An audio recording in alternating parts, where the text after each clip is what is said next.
ఒక అంశాన్ని అవగాహనతో చర్చించుకుందాం. నిర్భయంగా, నిర్మోహమాటంగా మాట్లాడుకుందాం. సమాజంలో మంచి మార్పును కోరుకునే సామాన్యుల్లో ఒకడు మీ జర్నలిస్ట్ సాయి. అయిన వారికి ఆకుల్లో, కాని వారికి కంచాల్లో పెట్టడం భూ పంపిణీ కార్యక్రమాల్లో జరుగుతుంటుంది. ఆంధ్రప్రదేశ్ వ్యవహారంలో ప్రస్తుతం విమర్శలు, ప్రతి విమర్శల మధ్య ఉండేటువంటి తేడా అదే. వాస్తవానికి గతంలో భూ పంపిణీలుగా అనేటువంటి దానికంటే కూడా భూముల్ని కేటాయించేశారు ఉచితంగా అంటే ఆశ్చర్యపోనక్కర్లేదు. లేదా అతి తక్కువ ధరకి కావలసినటువంటి వాళ్ళకి కేటాయించుకున్నారంటే ఆశ్చర్యపోవాల్సినటువంటి పనేం లేదు. కాకపోతే ఆ భూములు తీసుకున్న వాళ్ళు ఆయా ప్రయోజనాల్ని ఆశించినటువంటి విధంగా చేశారా లేదా దీని మీద ఆధారపడి ఉంటుంది. వాస్తవానికి గతంలో రెండు రకాలైనటువంటి ప్రభుత్వాలు ఆంధ్రప్రదేశ్లో ఉన్నటువంటి ప్రజలు చూశారు. అది మొట్టమొదట చంద్రబాబు నాయుడు ప్రభుత్వం, ఆ తర్వాత వైఎస్ రాజశేఖర రెడ్డి ప్రభుత్వం. చంద్రబాబు నాయుడు ఉమ్మడి ఆంధ్రప్రదేశ్ ముఖ్యమంత్రిగా ఉన్నటువంటి సమయంలో భూ కేటాయింపులు పెద్ద ఎత్తునే చేశారు. ఆ చేసినటువంటి సమయంలో తీవ్రమైనటువంటి విమర్శలు పీసీసీ నాయకుడు హోదాలో, సిఎల్పి నాయకుడు హోదాలో వైఎస్ రాజశేఖర రెడ్డి చేశారు. అందులో గంగవరం పోర్టు కావచ్చు, కృష్ణపట్నం పోర్టు కావచ్చు, మచిలీపట్నం పోర్టు కావచ్చు, వీటన్నిటికీ కేటాయించినటువంటి భూముల గురించి, కాకినాడ పోర్టుతో సహా ఆ పోర్టులకు కేటాయించినటువంటి భూముల మీద తీవ్రమైనటువంటి విమర్శలు చేశారు. అదే సమయంలో హైదరాబాద్లో హైటెక్ సిటీ ప్రాంతంలో పెద్ద ఎత్తున ఐటీ కంపెనీలకు ఇచ్చినటువంటి భూముల గురించి కూడా తీవ్రమైనటువంటి విమర్శలు చేయడంతో పాటుగా వాళ్ళ నుంచి కోట్లు ముడుపులు తీసుకున్నారన్నటువంటి మాటలు చెప్పారు.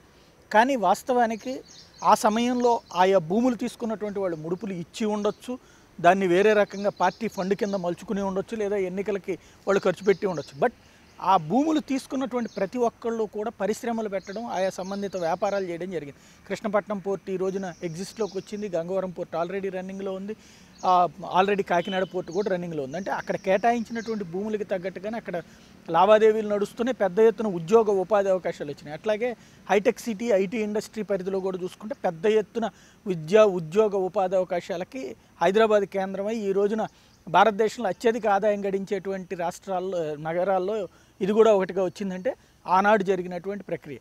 అయితే అంత తీవ్రమైనటువంటి విమర్శ చేసినటువంటి రాజశేఖర రెడ్డి తను అధికారంలోకి వచ్చిన తర్వాత ఆయా భూముల్లో ఎక్కడైనా కుంభకోణాలు ఉన్నాయనే దాని మీద విచారణ చేసి ఏమీ లేదని తేల్చేశారు.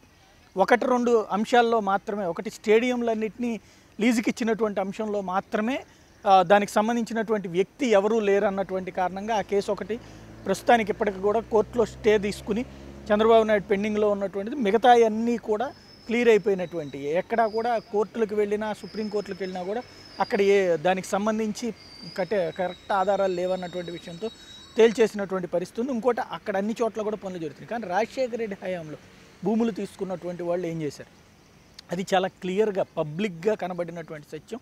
ఆ తర్వాత పబ్లిక్ అందరూ కూడా చూసినటువంటి నిజం. అందులో కీలకమైనటువంటిది భూములు తీసుకున్నటువంటి చోట పరిశ్రమలు పెట్టకపోగా ఆ భూముల్ని తీసుకెళ్ళి బ్యాంకుల్లో తనఖాలు పెట్టి, ఆ తనఖాలు పెట్టినటువంటి డబ్బుల్ని తీసుకుని జంప్ అయిపోయినటువంటి వాళ్ళు.